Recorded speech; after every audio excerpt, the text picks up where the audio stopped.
Hello दोस्तों, आप सभी लोग का आपके online learning platform next ranker पे हार्दिक स्वागत करता हूं। मैं सूर्या सर आप लोग के लिए अब ऑनलाइन में जो ज्योमेट्री की पोर्शन है वो सारे कवर कराऊंगा, जो कि BCA second semesters and BSc second semester दोनों के लिए बेटा यूज़फुल है। तो हर चीज़ों को हम बहुत अच्छे से पढ़ेंगे। एक सेशन को बहुत जोरदार के साथ एक एनर्जेटिक वे में शुरू करेंगे। आइए इसको समझते हैं कि आपके लिए ये कितना यूजफुल होने वाला है। बेटा हर एक चीज़ों को बढ़िया से पढ़ना, मैं हर एक चीज़ को बहुत अच्छे तरीके से आपको पूरा का पूरा कवर कराऊंगा।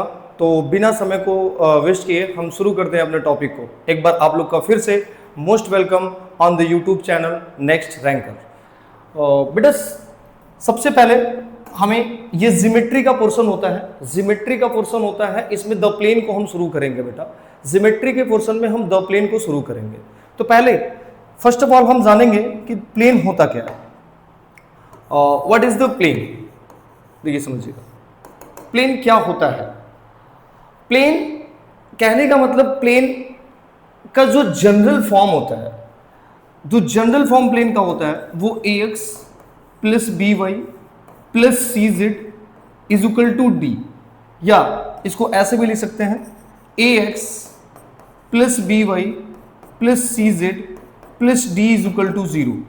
इस फॉर्म का जो इक्वेशन होता है हम उसको प्लेन बोलते हैं। क्या बोलते हैं? प्लेन।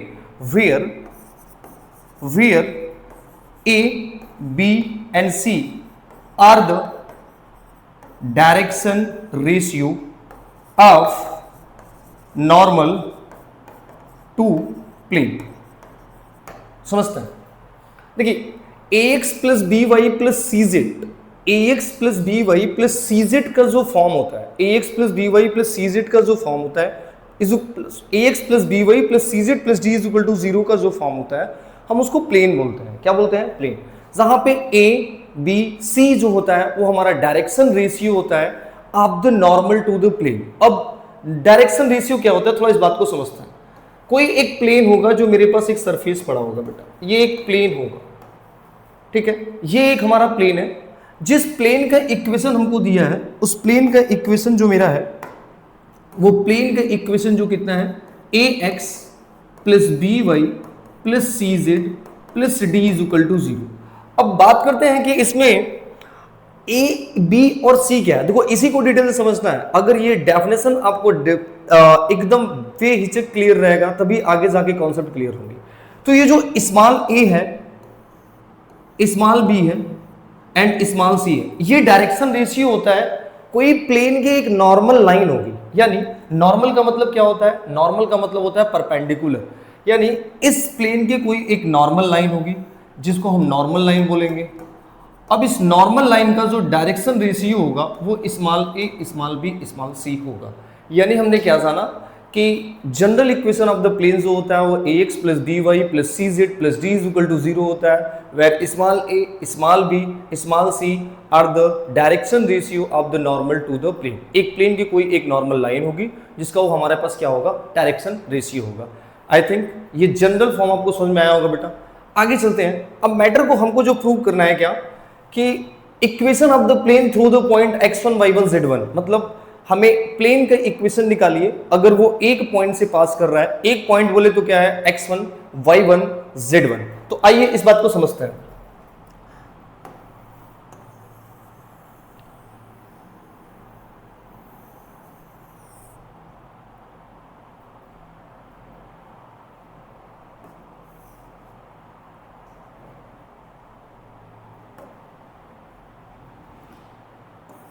ठीक है, यानी हमारा जो हेडिंग है बेटा वो क्या है, equation of a plane, equation of a plane through x1 y1 z1। अगर वो कोई एक पॉइंट से पास कर रहा है x1 y1 z1 से, तो उसका प्लेन का इक्वेशन क्या होता है। देखिए पहले we know that the general equation of the plane, we no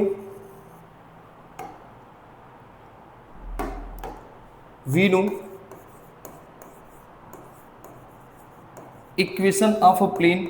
जो प्लेन का इक्वेशन होता है वो कितना होता है, a x plus B Y plus C Z plus d is equal to zero.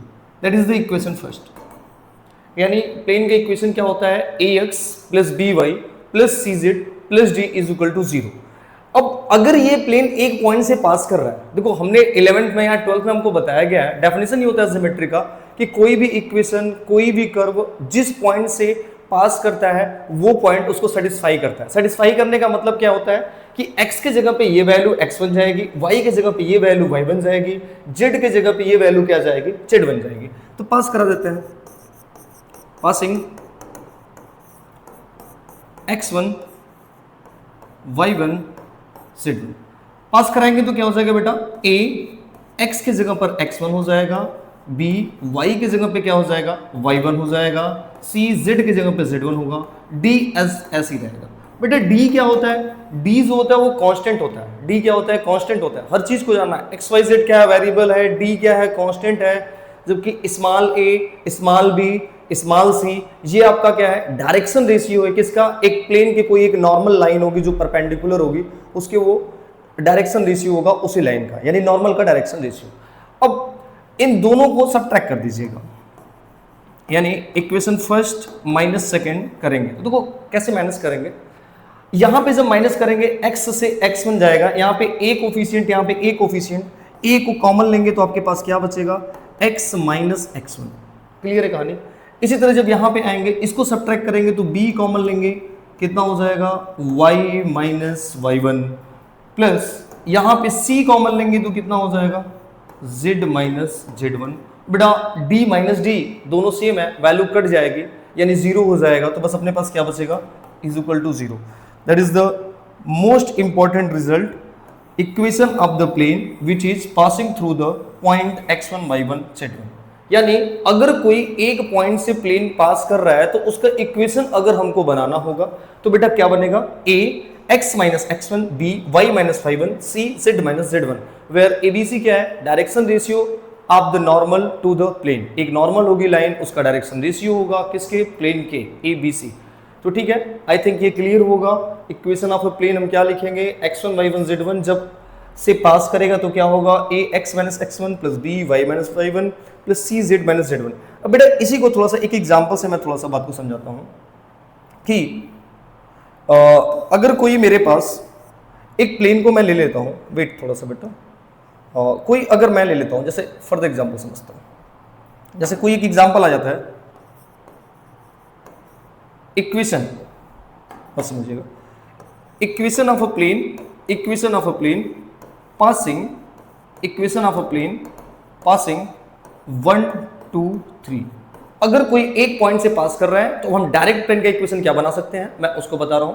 यानी डायरेक्ट अगर बनाना हो तो तुम लिखो, पहले a लिखो, फिर क्या लिखो, x माइनस x1। देखो इसको ट्रीट करेंगे x1 की तरह, इसको ट्रीट करेंगे y1 की तरह, इसको ट्रीट करेंगे किसकी तरह, z1 की तरह। यानी x माइनस x1, x1 के जगह पे कितना है 1, plus b y minus y1, y1 के जगह पे कितना है 2, plus c z minus z1 के जगह पे कितना है 3 इज इक्वल टू 0। यानी that is the required equation of the plane when passing through the point 1 2 3। यानी लाइक एज मैं ये बताना आपको चाह रहा हूं कि अगर कोई एक पॉइंट भाई दिया हो तो हम प्लेन का इक्वेशन बड़े आराम से बना देंगे। बेटा हर बार लैंग्वेज को आप लिखिएगा कि वेयर ए बी सी आपका क्या है, a b c are the direction ratio to the normal of the plane. Okay, इतनी बातें क्लियर है। What is the plane, plane क्या होता है, x plus B Y plus C Z plus d is equal to 0 where a b c are the direction ratio of the normal and equation of a plane when passing through the one point. इतनी बातें clear है। फिर भी बेटा देखो बहुत easy है, concept इतना बड़ा नहीं है इसका। अगर एक एक चीज को आप समझते चलेंगे तो हर चीजें बनेंगी, क्वेश्चन आपसे बनेगा।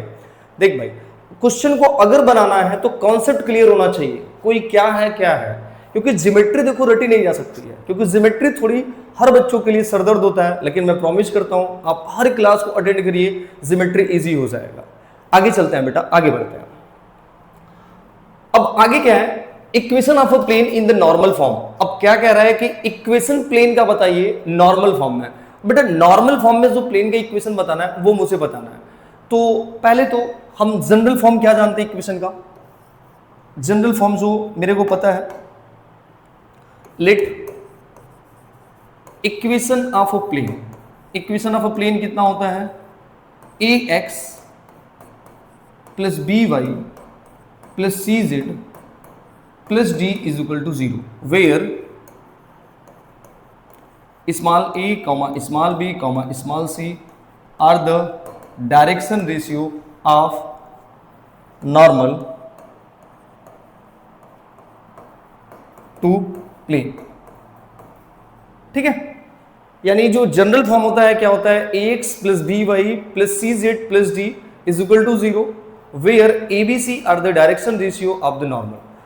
अब ध्यान ना, इसको नॉर्मल फॉर्म में कन्वर्ट करना है बेटा। नॉर्मल फॉर्म में कन्वर्ट करने का मतलब ये हो गया कि अगर कोई इक्वेशन नॉर्मल फॉर्म में है तो जो उसके कोफिशिएंट होंगे एक्स वाई जेड के वो रेशियो नहीं होते हैं बेटा, कोसाइन होते हैं। क्या होते हैं, कोसाइन होते हैं। देखो डायरेक्शन रेशियो और डायरेक्शन कोसाइन का रिलेशन बड़ा प्यारा है बेटा।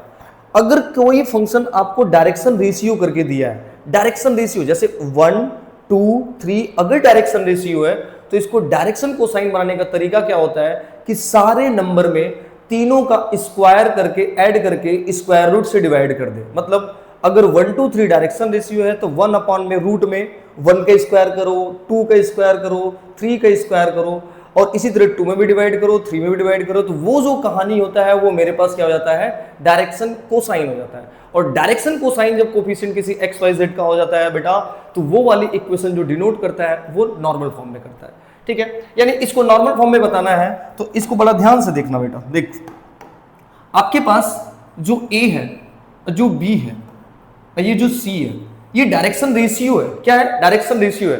अब अगर इसको नॉर्मल फॉर्म में बनाना है तो हमें क्या करना पड़ेगा, कोसाइन का टर्म लाना पड़ेगा। अब कोसाइन का टर्म कैसे आएगा, तीनों के स्क्वायर रूट, स्क्वायर प्लस करके स्क्वायर रूट में डिवाइड करेंगे। यानी ध्यान देखना, ए अपने पास आया और ए अपने पास आया इसमें किसका डिवाइड करेंगे बेटा, a square plus B square plus C square. मैं यही बात कह रहा हूं, ध्यान रखना, ए बी सी अगर डायरेक्शन को रेशियो होगा तो a square plus B square plus C square, तीनों को स्क्वायर के प्लस से अगर डिवाइड करते हैं तो वो मैटर डायरेक्शन को साइन हो जाता है। इसी तरह यहां पे कोफिशिएंट एक्स है, इसी तरह हर एक टर्म में डिवाइड कर दूं, बी अपॉन में A square plus B square plus C square plus C, इसी तरह सी में डिवाइड कर दीजिए, A square plus B square plus C square Z, यहाँ पे वाई इज इक्वल टू, ये मैटर प्लस डी उधर जाएगा, क्या हो जाएगा, माइनस डी हो जाएगा। माइनस डी की वैल्यू यहाँ पे भी डिवाइड कर दो भैया, क्योंकि इक्वेशन का प्रॉपर्टी होता है अगर किसी नंबर से डिवाइड या मल्टीप्लाई करेंगे तो बोथ साइड करेंगे या ईच टर्म में, हर एक टर्म में डिवाइड करेंगे। ठीक है, अब इस पूरे मैटर को हम डायरेक्शन कोसाइन बोलेंगे। डायरेक्शन कोसाइन बोलेंगे तो हम इसको एज अ एल ट्रीट कर रहे हैं, एल एक्स, और इसी तरह इसको किसको ट्रीट करेंगे, एम की तरह, कितना हो जाएगा, एम वाई, और इसी तरह इसको जो करेंगे हम एन की तरह, एन जेड, और उधर जो वैल्यू हो जाएगी पी। तो ये जो आपका फॉर्म आया है, ये जो आपका फॉर्म आया है ना, समझना, ये जो आपका फॉर्म आया है वो एक नॉर्मल फॉर्म आया है। क्या आया है, नॉर्मल फॉर्म, मतलब ये चीजें जो डिनोट कर रहा है नॉर्मल फॉर्म में कर रहा है। अब अगर नॉर्मल फॉर्म में है बेटा, अगर नॉर्मल फॉर्म में है तो इस बार जो कहानी अपने पास आ गई होगी, ध्यान समझना, इस बार जो कहानी आ गई होगी एल एम और एन, अब ये जो मैटर डिनोट कर रहा है वो डायरेक्शन कोसाइन को डिनोट कर रहा है। किसको डिनोट कर रहा है, डायरेक्शन कोसाइन को। यानी मेरी बात समझना, l x plus m y plus n z is equal to p है, तो ये जो पूरा का पूरा इक्वेशन है वो नॉर्मल फॉर्म में डिनोट कर रहा है, और जहां पे एल एम एन है वो मेरा डायरेक्शन कोसाइन है। और बेटा इसको समझना, थोड़ा सा ध्यान रखना, ये जो आपके पास पी वाली है, ये जो पी डिनोट कर रहा है, बस इस पी क्वांटिटी को कह रहे हैं। पी जो डिनोट कर रहा है परपेंडिकुलर लेंथ को डिनोट कर रहा है, perpendicular length, perpendicular length from origin, कहां से, ओरिजिन से। अब ध्यान रखना, लेंथ है तो लेंथ जो होता है वो पॉजिटिव हो सकता है, नेगेटिव, यानी जो भी पॉजिटिव और नेगेटिव होगी लेंथ को हमेशा पॉजिटिव कंसीडर करेंगे। यानी अगर ये वैल्यू नेगेटिव आएगी फिर भी लेंथ हम जब बताएंगे पॉजिटिव बताएंगे। यानी एज अ ट्री कि लेंथ हमारा नेगेटिव तो होता नहीं है, तो हमेशा हम लेंथ को किस में मेजर करेंगे बेटा, पॉजिटिव में करेंगे। यानी अगर कोई एक equation A x plus B Y plus C Z plus D दिया है, स्क्वायर रूट से डिवाइड करेंगे, तो वो नॉर्मल फॉर्म में कन्वर्ट हो जाएगा, और जैसे ही नॉर्मल फॉर्म में कन्वर्ट हो जाएगा तो हम उसका डायरेक्शन कोसाइंस बता सकते हैं और नॉर्मल लेंथ यानी परपेंडिकुलर लेंथ भी बता सकते हैं। जैसे इस पे एक छोटा सा बड़ा प्यारा सा मैं एक क्वेश्चन करता हूँ बेटा, और थोड़ा सा देखना क्वेश्चन को देखना। जैसे एक क्वेश्चन मैं ले लेता हूँ, हल्का सा क्वेश्चन, एक एग्जांपल रहेगा तो मजा आ जाएगा बेटा। क्वेश्चन क्या है, convert into normal form and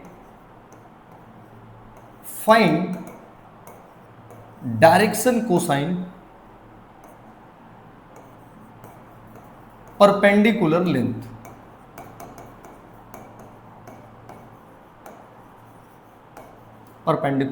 मतलब of equation 2x minus Y plus 2z is equal to 1। ध्यान से देखना बेटा, एक इक्वेशन दिया है मेरे को 2x minus Y plus 2z is equal to 1। अब इसको क्या कह रहा है कि नॉर्मल फॉर्म में कन्वर्ट करना है, एंड आफ्टर अगर आप नॉर्मल फॉर्म में कन्वर्ट कर दे रहे हैं तो मेरे को डायरेक्शन कोसाइन बताइए, और क्या बताइए मेरे को, परपेंडिकुलर लेंथ। देखो बेटा, अगर कोई इक्वेशन नॉर्मल फॉर्म में नहीं होता है तो प्लेन में जो x का कोफिशिएंट, y का कोफिशिएंट, z का कोफिशिएंट होता है, हम उसको डायरेक्शन कोसाइन नहीं बोलते हैं, डायरेक्शन रेशियो बोलते हैं। क्या बोलते हैं? Direction ratio. और अगर उसको नॉर्मल फॉर्म में कन्वर्ट कर देंगे then coefficient x y z का जो होता है वो डायरेक्शन कोसाइन होता है। मतलब अगर कोई नॉर्मल फॉर्म में नहीं है तो जो x y z के कोफिशिएंट होंगे हम उसको डायरेक्शन रेशियो बोलेंगे, और अगर नॉर्मल फॉर्म में कन्वर्ट हो गया तो जो x y z का कोफिशिएंट होगा वो क्या होगा बेटा? डायरेक्शन कोसाइन होगा। चलो देखो बेटा, देखो अगर इसको मेरे को नॉर्मल फॉर्म में कन्वर्ट करना है, मेरी बात को समझना, अगर इसको नॉर्मल फॉर्म में कन्वर्ट करना है तो समझते हैं बात को। अब इसको नॉर्मल फॉर्म में कन्वर्ट करना है, नॉर्मल फॉर्म में अगर इसको नॉर्मल फॉर्म में कन्वर्ट करना है तो मैंने क्या बताया था कि कोफिशिएंट जितने रहेंगे उनके स्क्वायर रूट से हम उसमें क्या करेंगे? डिवाइड करेंगे। यानी अगर मेरे पास यहां पे 2x माइनस वाई है, एक मिनट देख लेते हैं, हाँ 2x minus Y plus 2z is equal to 1 है, तो हर एक कोफिशिएंट में डिवाइड करते हैं स्क्वायर रूट से बेटा। स्क्वायर रूट से मतलब देखो यहाँ पे कोफिशिएंट कितना है 2, तो 2 का स्क्वायर प्लस यहाँ पे कोफिशिएंट देखो y का कोफिशिएंट -1 है, अगर -1 का स्क्वायर करेंगे तो मेरे पास 1 ही आएगा, तो यहाँ पे -1 का स्क्वायर प्लस यहाँ पे क्या है कोफिशिएंट 2 है तो यहाँ पे भी 2 का स्क्वायर, और ये सारे टर्म में हम डिवाइड करेंगे। यानी यहाँ पे भी हो जाएगा 2 का स्क्वायर प्लस -1 का स्क्वायर प्लस 2 का स्क्वायर प्लस 2 रूट में 2 का स्क्वायर प्लस -1 का स्क्वायर प्लस 2 का square is equal to z, is equal to z। Wait थोड़ा सा बेटा,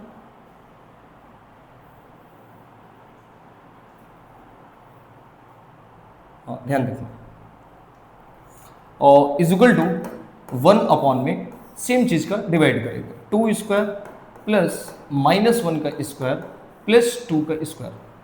ठीक है, कुछ किया नहीं गया है, बहुत बड़ी बातें नहीं है, मैटर को समझिए। अगर क्या कह रहा है कि 2x माइनस वाई 2z 1 दिया था, तो मैंने क्या किया कि जो x का कोफिशिएंट था, y का कोफिशिएंट था, z का कोफिशिएंट था, उन सारे कोफिशिएंट का स्क्वायर करके, सम करके, स्क्वायर रूट करके हर एक टर्म में डिवाइड कर दिया, this term, this term, this term, this term. अब बेटा इसको सॉल्व करेंगे, अगर इसको सॉल्व कर रहे हैं तो क्या आ रहा है, यहां पर है 2, इसको सॉल्व करेंगे तो 2 का स्क्वायर कितना होता है 4, और -1 का स्क्वायर 1 होगा, 4 + 1 5, और फिर 2 का स्क्वायर करेंगे कितना आएगा 4 आएगा। यानी 2 + 1 + 4 ऐड करने पर 2 का स्क्वायर करेंगे 4, -1 का स्क्वायर करेंगे 1, फिर 2 का स्क्वायर करेंगे 4, यानी ऐड करेंगे तो इनको कितना आएगा बेटा 9 आएगा। क्या आएगा 9 आएगा। यानी एक बार यहां पे √9 आएगा, x माइनस वाई अपॉन में √9 प्लस 2 अपॉन में √9 z is equal to 1 upon में √9।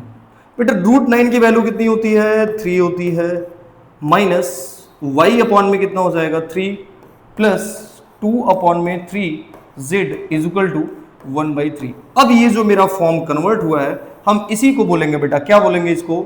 नॉर्मल फॉर्म बोलेंगे। ये जो मेरा कन्वर्ट हुआ है नॉर्मल फॉर्म में हुआ है, ठीक है। अब जैसे ही नॉर्मल फॉर्म में कन्वर्ट हो जाएगा तो इस बार जो एक्स वाई जेड का कोफिशिएंट होगा हम उसको क्या बोलेंगे? डायरेक्शन कोसाइन बोलेंगे। यानी इस बार जो हमारा डायरेक्शन कोसाइन की वैल्यू आ गई होगी, डायरेक्शन कोसाइन, जो डायरेक्शन कोसाइन की वैल्यू आएगी, एक्स का कोफिशिएंट कितना है? 2/3, कॉमा वाई का कोफिशिएंट कितना है? माइनस रहेगा तो बेटा माइनस को साथ लेंगे, यानी -1 कितना हो गया है? 3 हो गया है। एंड जेड का कोफिशिएंट कितना है? 2/3। ये आपका डायरेक्शन कोसाइन आ गया।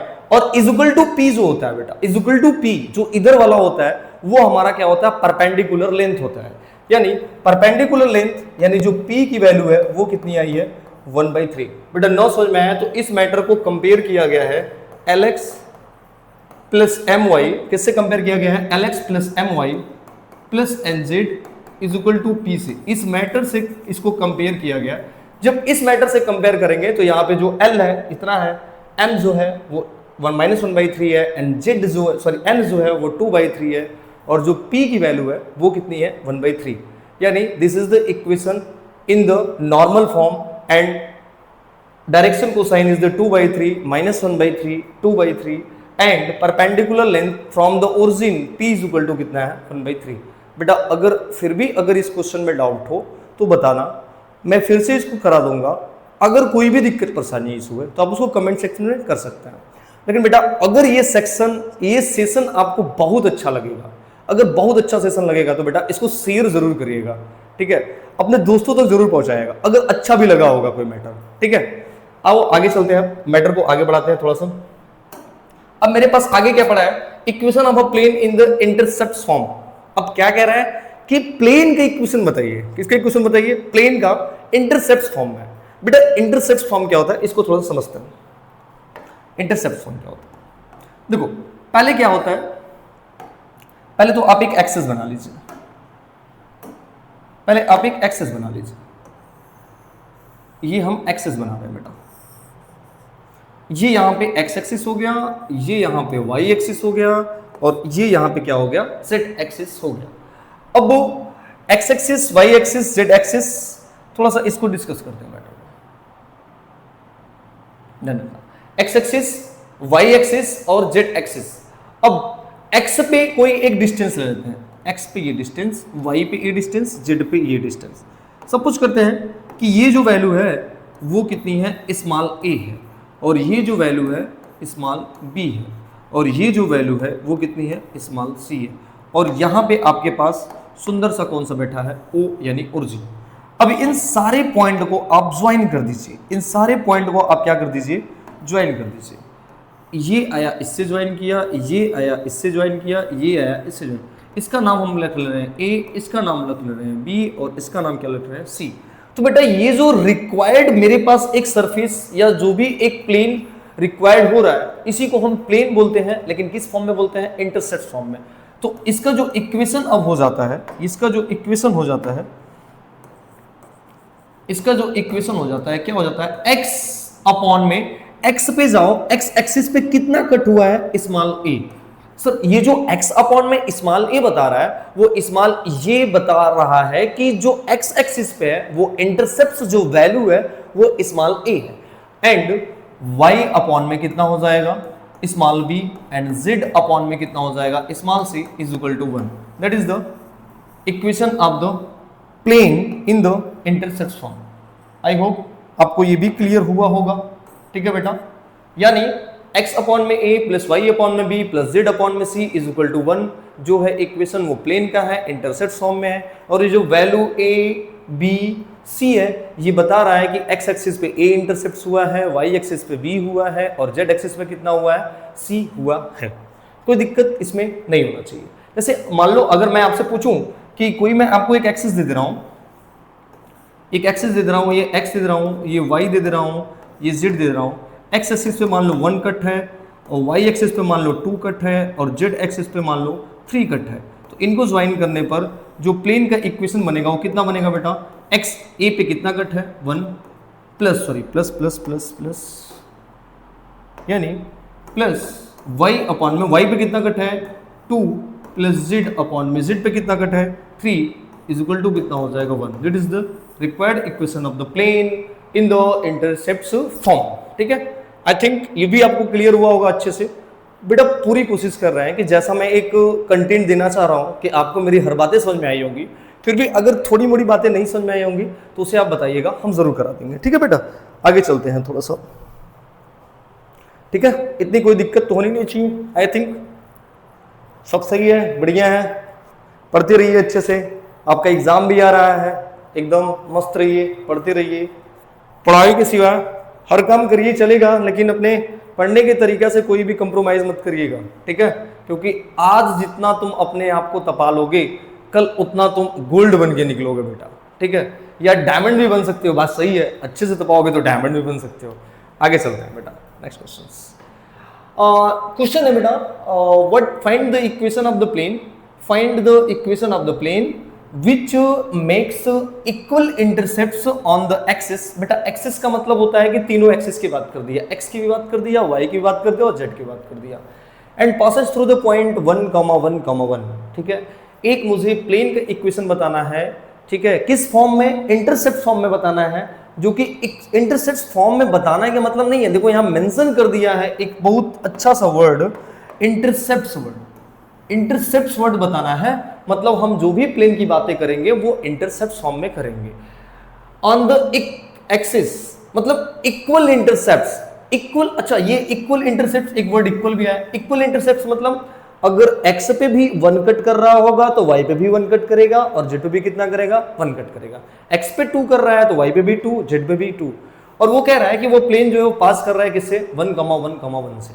तो आइए बेटा इसको हम समझते हैं थोड़ा सा क्वेश्चन। बेटा क्वेश्चन बहुत ईजी है, ध्यान समझना, अल्लाह एकदम समझ में आएगा। देखना, अच्छा पहले क्या करेंगे, इंटरसेप्ट का जिक्र किया तो हम इंटरसेप्ट लेंगे। Let equation of a plane, let equation of a plane in intercept form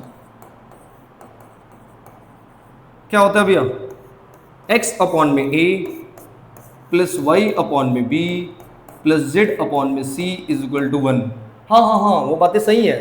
देखो यहां पे हमने ABC लिया है, मैं आपकी बात समझ रहा हूं, ABC अलग अलग है, लेकिन भैया क्वेश्चन में तो बोला है इक्वल बोला है। इक्वल बोलने का मतलब क्या हुआ कि अगर सर आप x पे a ले रहे हैं तो y पे भी क्या लेंगे, b लेंगे, और z पे भी क्या लेंगे, c लेंगे। ये बातें तो गलत है, यानी x पे भी a है तो y पे भी कितना होगा, a ही होगा, और z पे भी कितना होगा, a होगा। इस बात को समझना, बात को बेटा। इसलिए ये हम जो इक्वेशन लेंगे इस बार यहाँ पे भी a रहेगा और यहाँ पे वैल्यू कितनी रहेगी, a रहेगी, यानी x अपॉन में a, y अपॉन में a, z अपॉन में a।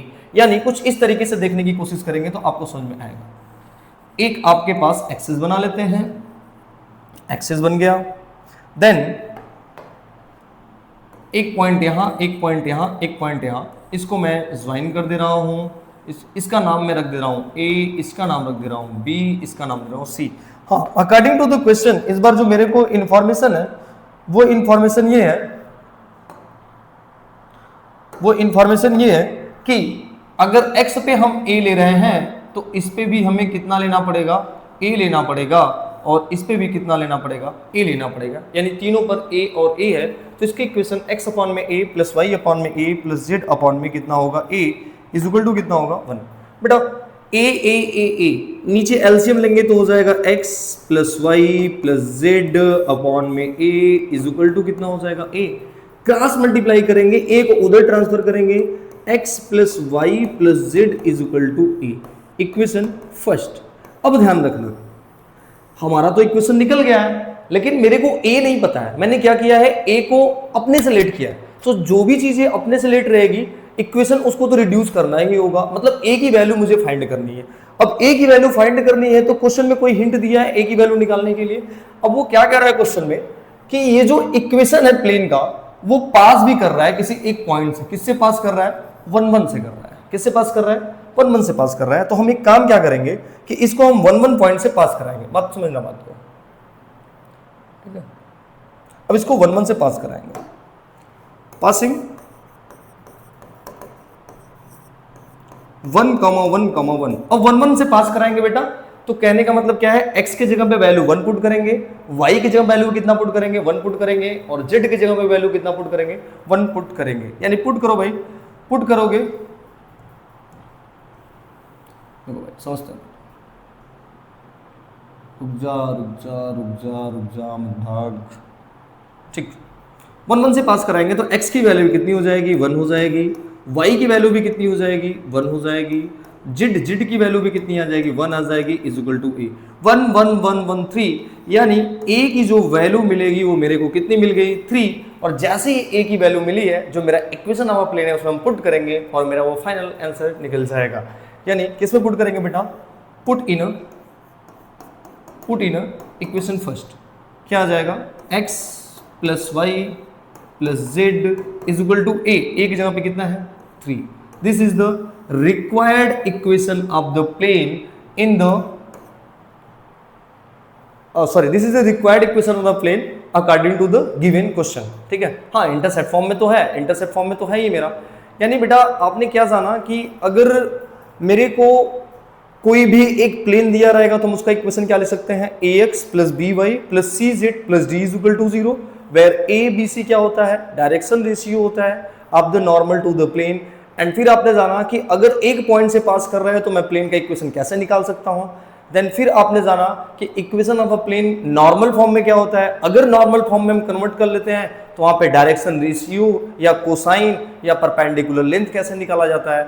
उसके बाद फिर ये कहानी थी इंटरसेप्ट फॉर्म में। इंटरसेप्ट फॉर्म मतलब अगर x पे इंटरसेप्ट क्या है, y पे क्या है, z पे क्या है, तो हम इसको भी इंटरसेप्ट फॉर्म में कन्वर्ट कर लिए। एंड अगेन मेरे पास एक क्वेश्चन आपने देखा कि ये था, ठीक है बेटा। आगे एक टॉपिक और लेते हैं, ठीक है। अब आगे अपने पास टॉपिक क्या है, angle between the two plane. बेटा दो प्लेन के बीच में एंगल बताना है, क्या बताना है, दो प्लेन के बीच में एंगल बताना है। तो ध्यान समझना, इसमें हम क्या करेंगे कि पहले दो प्लेन को कंसीडर कर लेंगे। Let a1x plus b1y plus c1z plus d1 is equal to 0, एक प्लेन। एंड दूसरा प्लेन क्या होगा, a2x plus b2y plus c2z plus d2 is equal to 0। Equation second हो जाएगा, ठीक है। इक्वेशन कितना हो जाएगा, सेकेंड हो जाएगा। अब देखो, if theta is a angle between them, अगर थीटा इनके बीच में एंगल है तो cos theta is equal to formula आता है a1 into a2, a1 into a2 plus b1 into b2 plus c1 into c2 upon में फर्स्ट रूट में 1 1 का कोफिशिएंट और दूसरे में 2 2 का coefficient, a1 square plus b1 square plus c1 square. And second root में a2 square plus b2 square plus c2 square. This is the required formula of angle between the two planes, ठीक है। अब इसमें condition भी आता है बेटा। Condition क्या आता है, बात को समझते हैं थोड़ा सा। कंडीशन क्या आता है, कंडीशन इसमें ये आता है कि पहला कंडीशन होता है पैरेलल एंड परपेंडिकुलर, क्योंकि इसको जब पढ़ते हैं तो पैरेलल परपेंडिकुलर की बातें आती हैं। तो पहला कंडीशन है परपेंडिकुलर का, परपेंडिकुलर को हम लोग ऐसे भी लिखते हैं, ठीक है। तो पहला कंडीशन है परपेंडिकुलर का, मतलब दो प्लेन परपेंडिकुलर होंगे तो क्या कंडीशन होंगे। अच्छा, अगर परपेंडिकुलर होगा तो थीटा की वैल्यू कितनी वेरी करती है, 90 डिग्री, ठीक है। अगर थीटा की वैल्यू 90 डिग्री करेगा तो परपेंडिकुलर का जो कंडीशन होगा, जो परपेंडिकुलर का कंडीशन होगा बेटा, वो क्या होगा कि इनके कोफिशिएंट का मल्टीप्लाई करिए x का, a1 से a2 का, यानी a1 a2 प्लस दूसरा y की तरफ b1 b2 plus c1 c2, इसकी वैल्यू कितनी आनी चाहिए, 0 आनी चाहिए। तो ये परपेंडिकुलर हो जाएगा, क्या हो जाएगा, परपेंडिकुलर हो जाएगा। एंड सेकेंड पैरेलल के लिए भी देख लीजिए।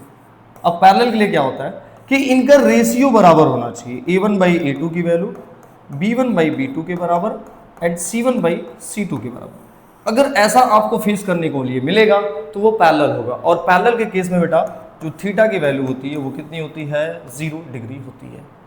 यानी कुछ करना नहीं, इसमें बहुत ज़्यादा दिमाग नहीं लगाना बेटा। देखो ध्यान समझना, दो प्लेन दिया रहेगा, ये हमारे पास cos थीटा का फार्मूला है, परपेंडिकुलर होगा तो कोफिशिएंट का मल्टीप्लाई करके ऐड करेंगे तो 0 आएगा, और पैरेलल होगा तो कोफिशिएंट का जो रेशियो होगा वो क्या होगा, इक्वल होगा।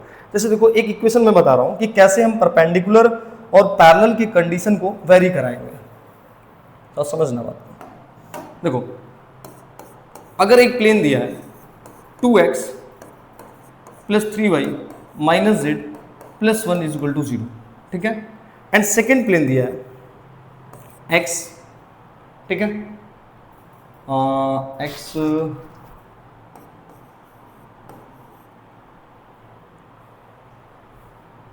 वेट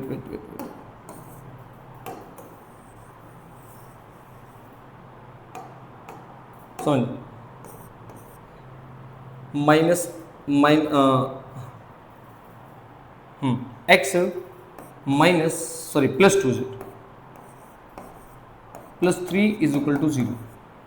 अब बेटा जैसे ये दो प्लेन दिया है, इसमें मुझे परपेंडिकुलर और पैरेलल के कंडीशन को लगाना है, तो हम चेक करेंगे कि ये दोनों के दोनों प्लेन परपेंडिकुलर है कि पैरेलल है। देखो कैसे चेक करेंगे, इनके कोफिशिएंट को देखो, यहां पे x का कोफिशिएंट कितना है 2 है, और यहां पे x का कोफिशिएंट कुछ नहीं है तो 1 होता है। कोफिशिएंट का मल्टीप्लाई करोगे 2 1 जा कितना हो जाएगा 2 हो जाएगा, 2 1 जा कितना हो जाएगा 2। बड़े ध्यान समझना,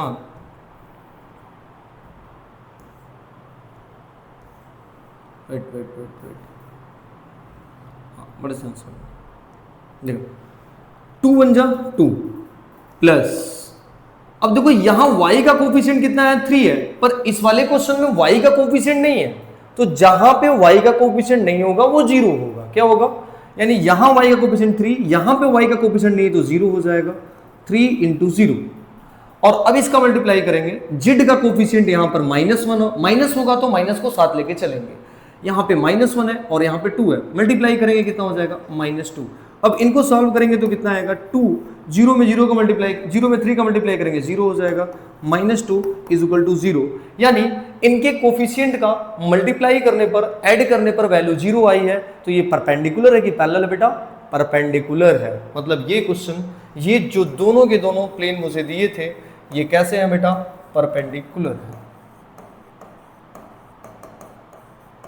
ठीक है। और यही बात है, अगर उनका रेशियो बराबर आ जाएगा तो वो क्या हो जाएगा बेटा, पैरेलल हो जाएगा। यानी this is the perpendicular and parallel. बेटा परपेंडिकुलर की कंडीशन आपको लगाने आना चाहिए, क्योंकि आगे जितने भी क्वेश्चन है परपेंडिकुलर के कंडीशन लगा के ही लगने वाले हैं। तो परपेंडिकुलर का कंडीशन लगाने के लिए कुछ नहीं करना है, आपको करना क्या है, a1 इसका x इसका कोफिशिएंट लो, x इसका कोफिशिएंट लो, मल्टीप्लाई करो, y का कोफिशिएंट लो, मल्टीप्लाई करो, z का कोफिशिएंट लो, मल्टीप्लाई करो, और तीनों को क्या कर दो, ऐड कर दो, और अगर वो 0 हो जाएगा तो परपेंडिकुलर, 0 नहीं होगा तो परपेंडिकुलर नहीं होगा।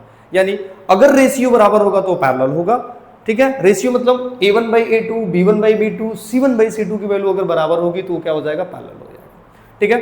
तो उम्मीद है आपको ये सेशन बहुत अच्छा लगा होगा, मैंने हर चीज को बहुत अच्छे से पढ़ाया बेटा। अगर इस सेशन थोड़ा सा भी आपको अच्छा लगा होगा या कोई भी प्रॉब्लम होगी तो आप कमेंट में जरूर बताइएगा। अगर ये सेशन बहुत अच्छा लगा होगा तो अपने दोस्तों तक आप जरूर शेयर करिएगा बेटा। जय हिंद।